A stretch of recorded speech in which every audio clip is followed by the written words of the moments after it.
Hello and welcome to my blood work review. In this video, I'm going to go over my blood work that I got done last week, and I'm also going to lay out what I've changed in the past year because I do get my blood work done annually, and I want to communicate that I do make changes. I do try to improve each year when it comes to my overall health, because when you think about performance, you think about health. When you're looking at the body, it basically comes down to a couple different mechanisms at play. So, number one, when we're looking at cardiac, like anything related to blood, arteries, heart, veins, etc., think of that like a plumbing. Okay, so that's your plumbing that's going on. Secondly, we have electrical, which is going to be your basically your nervous system. So your brain and spinal cord are going to be the dominant ones there, but also your peripheral nervous system. How do your extremities communicate to the rest of your body? So we've got that playing as the electrical. And thirdly, we have basically tension. Okay, so with the tension, we want to think of that being the muscular system. So if we have imbalances or weakness or pain, something going on in the system, most of the time we can figure out, okay, if it's not a plumbing issue, if it's not an electrical problem, then we can figure out, okay, well, where is the muscular imbalance? What is causing the problem? And then we can work backwards from there. So anyway, let's go over my blood work and see, did things turn out well or did they not? So I'm going to go ahead and pull this up here, and we'll start with my cardiac profile. And I will make sure that you can see this page so you can click on it and follow along. But the first number I'm looking at here is cholesterol. So cholesterol is not the demon that it gets portrayed to be. You do need to have a certain level of cholesterol in your body for good and bad. There are good and bad that come with that, as long as you're operating within the appropriate ranges. So there's the ones that get all the attention are HDL and LDL. And then from there, basically what happens is you have your total cholesterol. And everybody gets hung up on what's your LDL and what's your HDL, but there's other ones at play as well. There's VLDL and all these subcategories. But for our purposes, let's just look at the big numbers. Okay, so cholesterol, ideally, you want to have the total cholesterol be below 200 nanograms per deciliter. So mine came in at 159. So super happy about that. Moving right on down the line, we have HDL. So HDL is what gets attention, or what gets referred to as your good cholesterol. Okay, so think of this being like your big puffy molecules that circulate through the system. So anything north of 60 nanograms per deciliter is going to be good. So mine came in right at 60. So that's a good thing. Then we have LDL. Okay, so LDL is your low density lipoprotein. So this is basically a little bit smaller molecule, and the reason this can be problematic is, sometimes your LDL can get caught in your arteries and veins, and then we have a plumbing problem, or could potentially lead to a plumbing problem where basically we think about the arteries and the veins. They're this big round pipe that goes through your system, right? So over time, if you have poor diet, you're eating highly processed foods or things of that nature, they can actually be problematic, and they can get caught and accumulate. So if they start to accumulate, then you have the same amount of blood pumping through your system all the time. Now it has a smaller and smaller hole by which it has to pump through, and that can be a problem because that can lead to heart attacks and things like that. So we do want to keep an eye on LDL. So mine came in at 87. We want to, this chart here says between 80 and 200 nanograms per deciliter, but most folks in the medical community that I've seen will want to see that number below 130 just to be proactive there. So mine came in at 87, so super happy about that. So moving on down the line here, we're right into triglycerides. Okay, so triglycerides are basically, think of it like circulating fat that's in the system. Okay, so here we want to have between 10 and 150 nanograms per deciliter. Mine comes in at 56. So this is something to keep an eye on as well. We don't want this to trend too far north of that top end number. So anyway, I'm very happy that's the lowest my triglycerides have been so far. So keep in mind as we're working our way through this, there's certainly extremes here where there can be too much of a good thing and too much of a bad thing, obviously. But just because my numbers are lower and trending in the direction that I want, I mean, it can, if they get too far down, that can lead to a problem as well, because the body does keep a pretty tight regulation on a lot of this stuff. So if it's very sensitive, so if my LDL and my cholesterol and all that stuff drops too low, then my system is not functioning the way it's intended. So finally, within the cardiac profile, we have the cholesterol ratio. That needs to be between 1.5 and 5.0. So mine comes in at 265, which is great. So all of my numbers are, above average. There's certainly folks out there that have better numbers and all that stuff. That's great. There's people that have worse numbers, and those are the people that we want to address today, is making sure that you remember this stuff. Anything that happens in your body, you can change. Your body's very plastic, which means it can become whatever you want it to become. It's just a matter of doing the work and being very, very consistent with those changes. So there's a great saying, I believe it first came from Travis Mash, that said, mastering the mundane. So these are the habits that you put in place that you do day in and day out that are not the most exciting thing in the world, but it is absolutely necessary if you want to lead a healthy life. So we want to think of having, what's our why? Why are we continuing to do this? Why are we continuing to make these investments? And it's not the most fun thing in the world, right? To, go to bed early, to take some supplements that will help, to eat food that's the better option, that we know is the right option.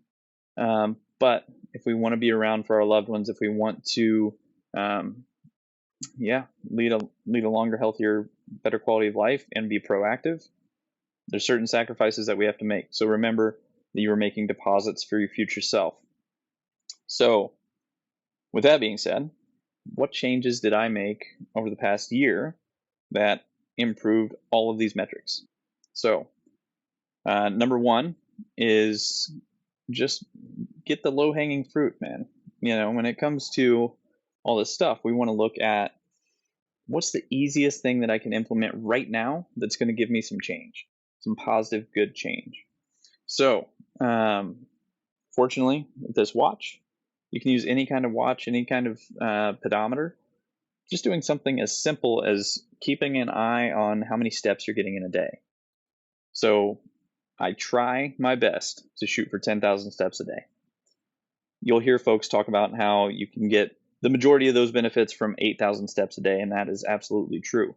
But there is a point where it becomes not diminishing returns, but you're just not going to get any more. It's not going to be that much more beneficial. But we do know the more we move, the better, right? So I just set that metric. 10,000 is going to be what I shoot for. Most days, just due to the nature of my work, it's very easy to accomplish. So I fortunately have a job where I'm up on my feet and I'm moving around, interacting with people all day long. So that's great. If you don't have that type of job, how do you structure that in? So very simple, actionable steps you can take. You can, number one, just set a timer to recur on your phone. So for every hour you're awake, all you're going to do is basically every 50 minutes, you're going to get up and move around for 10. That's it. So if you do that for every hour that you're awake, let's call it you're awake for 12 hours. There's 120 minutes of just low level activity, right? If you can't structure that in with your day job for whatever reason, get up a little earlier, move as much as you can prior to going into work, or structure it in later in the day. But the point is that you structure it in and that you actually adhere to it. It's easier to do that on the front side of your day before you're disturbed and interrupted by everybody else. Okay. So in some way, shape, or form, schedule in just getting your steps in, man. That's going to do so much for you. So from there, I've been more adamant about paying attention to my step count. That's great. So secondly, I know for a fact I'm going to get 3 strength training sessions in per week. Anything past that is just going to be bonus workouts, right? So I have 3 hard training sessions every week without compromise. The only time I did not do that this past year was when I was on vacation, where I just totally took time off, didn't touch a weight, just enjoyed vacation. And that's a good thing, to make sure you have planned time off. You don't always have to be lifting, but doing some form of structured exercise as much as possible is going to be a good thing. And there are times where you will want to take time off just to get away from it, so that you come back mentally fresh, ready to go.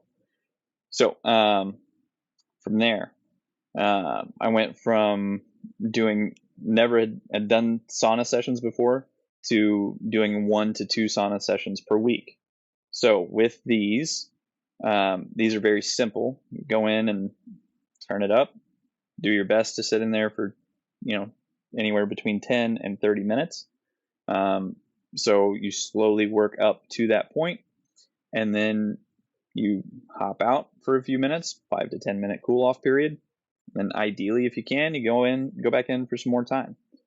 So when I first started out on the sauna, I hated it. It sucked, but the benefits cannot be understated. So when you're getting involved with sauna, there are very specific protocols. Obviously, if you have any kind of issues, any underlying issues, you need to run that by your doc first and all that. But if you go to pubmed.gov and you type in benefits of sauna, you're going to see all these articles come up about, well, what are the pros and cons of sauna sessions? And I would encourage you to check it out, because it's available at most rec centers.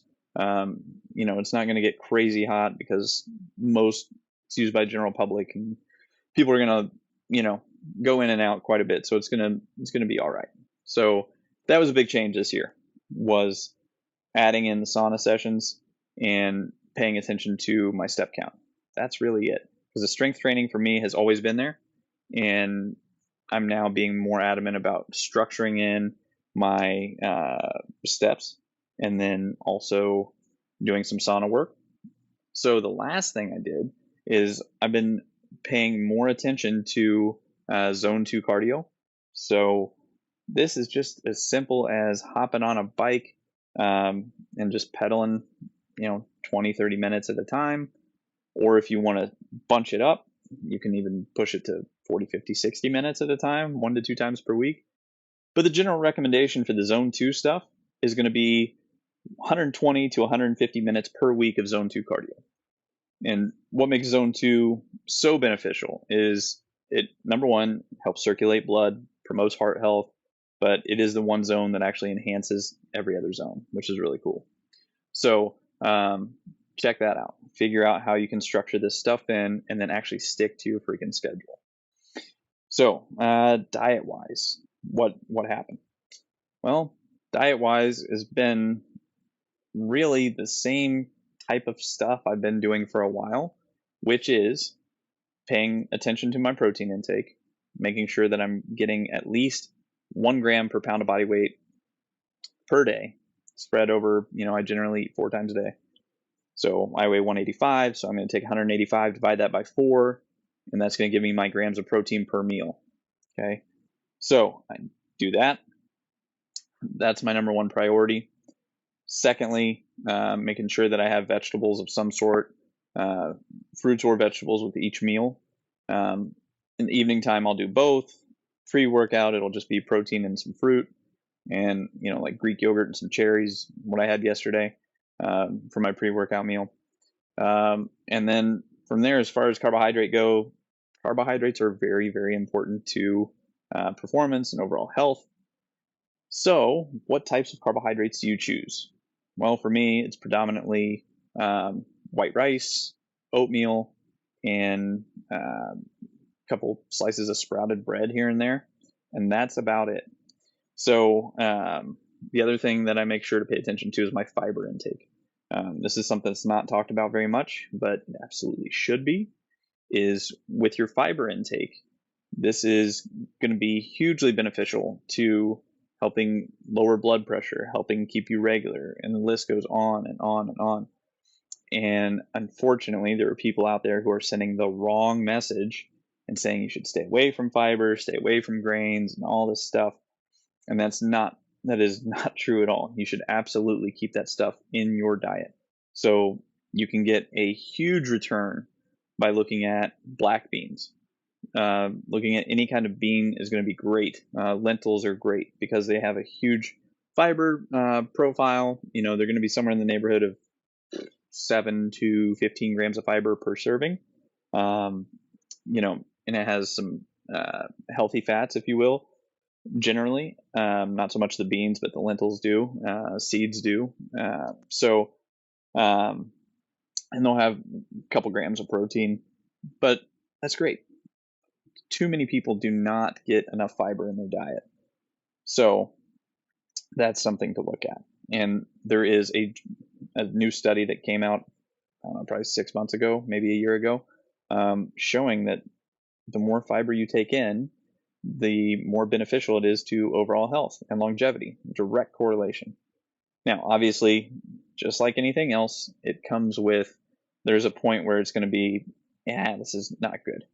But, most people, it's going to take them serious work to get to 60, 70, 80 grams of protein, of fiber. That's going to be astronomical. But, if we can get people to that minimum, that 30 grams of fiber per day threshold, and then if they can get to 35, 40, that's going to be hugely, hugely beneficial for most folks. What else did I do this year? As far as fat intake, just my primary fats that I'm looking at, very limited amount of butter. Yes, I use regular real butter. And then my primary fats are going to be mixed nuts, cashews, pistachios, almonds. Those are the big ones I look at. And then I put avocados on my stuff all the time. And I use olive oil. And that's about it.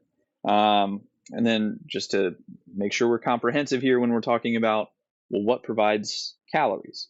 The things that provide calories are going to be carbs, fats, protein, and alcohol. So alcohol, I keep that intake very limited.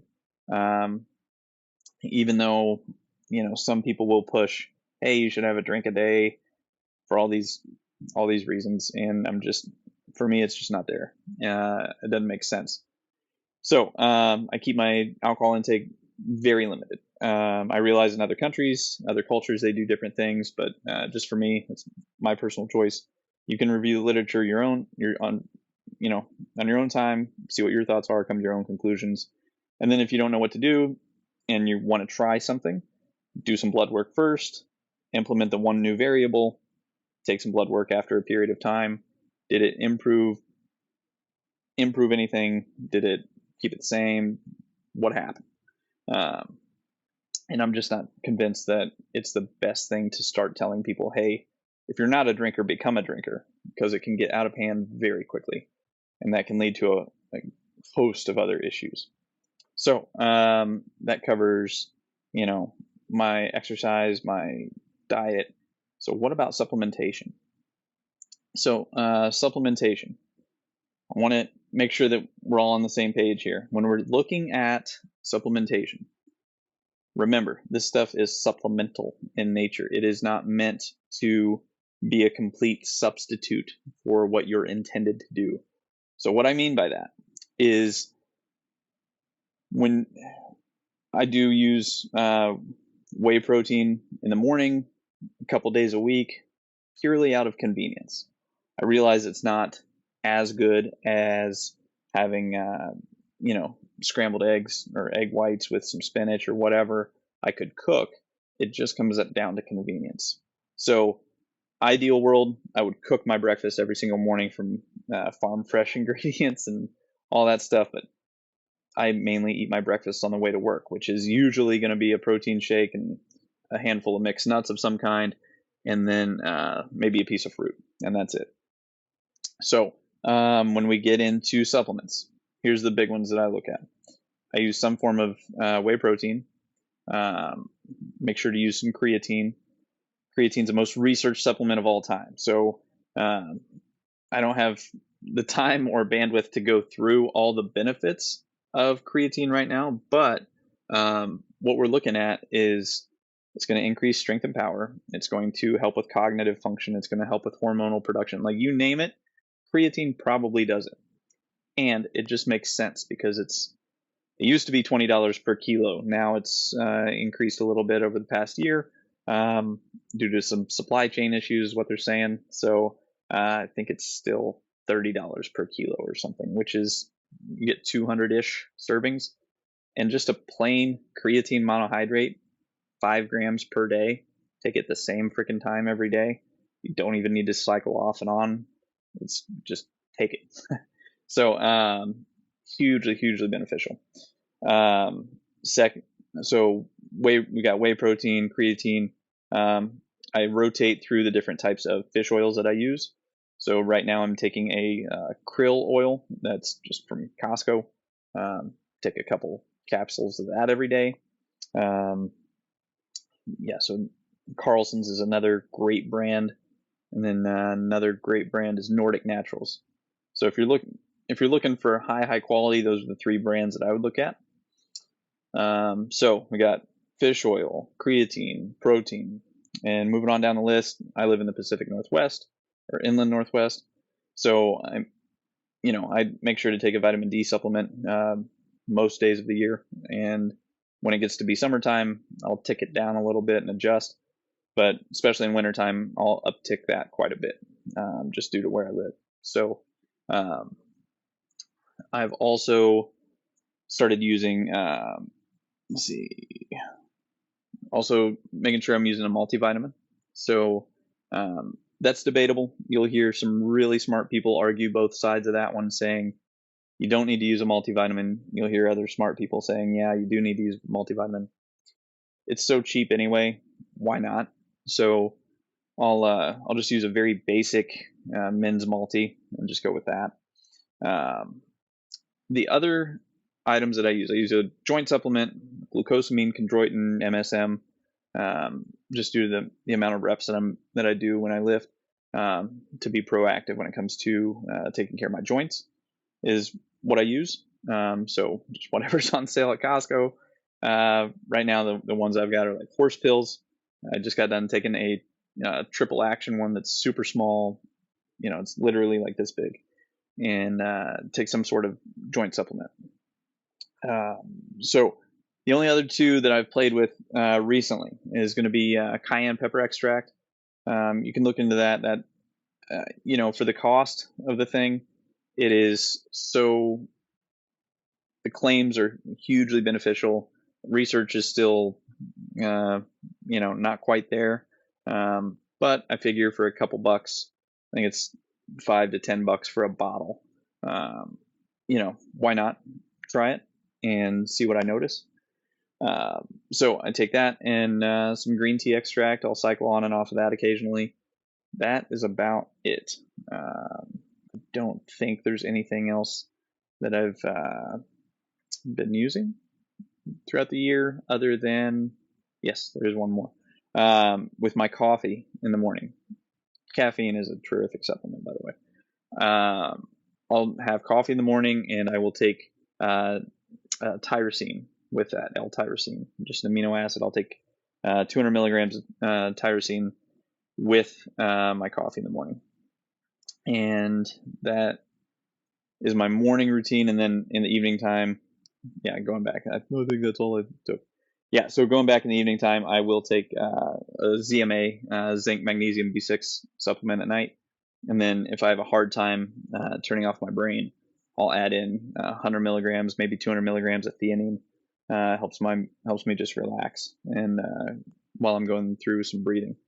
So that's it, man. It really is just very, very basic nutrition, basic strength training, plus some steps, plus some zone 2 stuff. Try to add in some stretching and foam rolling and body tempering when I can, when I remember to do that. And then super basic supplementation. And then I'll make sure to do some form of meditation, breathing, whatever, because that is proven to be hugely, hugely beneficial as well. So that about covers it. So if you guys have questions about any of this stuff, please feel free to shoot me an email directly, travis@dynamichp.net. Also be sure to check out my newsletter at dynamichp.net/newsletter, and I'll see you on the inside. Have a good day.